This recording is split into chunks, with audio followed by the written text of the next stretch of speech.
ನಿಮ್ಮ ಹಣೆ ಬರದಾಗ ಏನೈತೋ ಅದನ್ನ ತಪ್ಸಕ ಬರದಂತ ಬ್ರಹ್ಮಗ ಸಹಿತ ಸಾಧ್ಯ ಇಲ್ಲ ಅದನ್ನ ಚೇಂಜ್ ಮಾಡೋಕ. ನೀವು ಭಾಳ ಮಂದಿ ತಪ್ಪು ತಿಳ್ಕೊಂಡಿರಿ.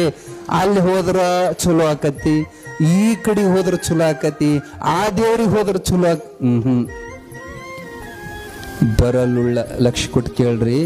ನಿಮಗೆ ಏನಾರ ಹೇಳಿ ನಿಮ್ಮನ್ನ ಮಳ್ಳು ಮಾಡಿ ನಿಮಗೆ ಹಂಗಕತಿ ನಿಮಗೆ ಹಿಂಗಕತಿ ಹೇಳೋ ಪರಂಪರೆ ನಮ್ಮ ಸಿದ್ಧಾರೂಢ ಪರಂಪರೆ ಎಲ್ಲ ಇದ್ದಂಗೆ ಹೇಳೋ ಪರಂಪರೆ.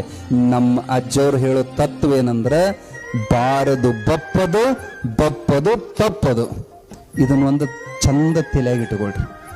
ನನ್ನ ಮಕ್ಕಳು ಹಂಗಾಗ್ಬೇಕು, ನನ್ನ ಮನೆ ಹಿಂಗಾಗ್ಬೇಕು ಕನಸು ಕಾಣಬೇಡ್ರಿ. ನಿಮ್ಮ ಮಕ್ಕಳು ಹುಟ್ಟಿಸಿರ್ಬೋದು, ಅವ್ರ ಹಣೆ ಬರ ನೀ ಬರೋದಿಲ್ಲ. ಭಾಳ ಚಿಂತೆ ಮಾಡಕ್ಕೆ ಹೋಗ್ಬೇಡ್ರಿ, ಭಾಳ ಟೆನ್ಷನ್ ಮಾಡ್ಕೊಳಕ್ ಹೋಗ್ಬೇಡ್ರಿ. ನೀ ಭಾಳ ವಿಚಾರ ಮಾಡಿ ಏನಾರ ಪರಿಸ್ಥಿತಿ ಬದಲು ಮಾಡ್ತೇನೆ ಅಂದ್ರೆ ಅದು ಹರಿಹರ ಬ್ರಹ್ಮರಿಗೆ ಸಾಧ್ಯ ಆಗಿಲ್ಲ. ಆ ಶಿವನಂತ ಶಿವಗ ಬೇಡ್ಕೊಂಡು ತಿನ್ನೋದು ತಪ್ಪಿಲ್ಲ. ಸತ್ಯ ಹರಿಶ್ಚಂದ್ರನಂತ ಧರ್ಮಾತ್ಮ ಸ್ಮಶಾನ ಕಾಯೋದು ತಪ್ಪಿಲ್ಲ. ರಾಮನಂತ ರಾಮಗ ವನವಾಸ ತಪ್ಪಿಲ್ಲ.